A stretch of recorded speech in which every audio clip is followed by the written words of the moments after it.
ګرانو لیدونکو السلام علیکم.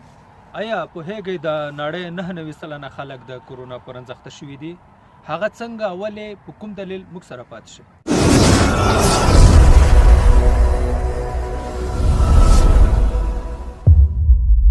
هغه د نړۍ 99 سلنه مریضان موږ په دوه برخو ویشو. اول هغه خلک چې کرونا د دوی په ستوني، پوزه، سږو باندې او د بدن نورو غړو باندې ورته بد اغېزې کړي. دوهم د کرونا لامله مریضان. د کرونا لامله هغه مریضان دي چې کرونا صرف دوی ته د دوی په ذهنونو باندې بد اغېزې کړي دي. نو هغه مریضان چې اولې ما یادونه وکړه لکه کرونا چې د دوی په ستوني، پوزه، د دوی په سږو او د بدن نورو غړو باندې ورته بد اغېزې کړي دي، د هغې صحیح ده منو در سره چې تر اوسه واکسین له کوم درمل نه دي جوړ شوي. په هغه دوهم برخه مریضان چې کرونا صرف دوی ته د دوی په ذهنونو باندې بد اغېزې کړي، د هغې علاج ممکن بلکې ډېر آسان ده.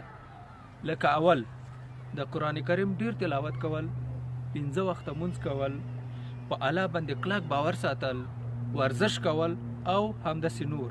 نو درنو دوستانو، کرونا ته د یو ډېر چالاقه او قوي دښمن په سترګه وګورئ. کرونا غواړي زموږ ذهنونو باندې بوج واچوي، زموږ ذهنونه خراب کړي، موږ ته تشویشونه را پیدا کړي، د همدې له امله زموږ د بدن د دفاعي سیستم ضعیف کړي او دې ته د زمینه برابره شي چې زموږ په بدن باندې حمله وکړي.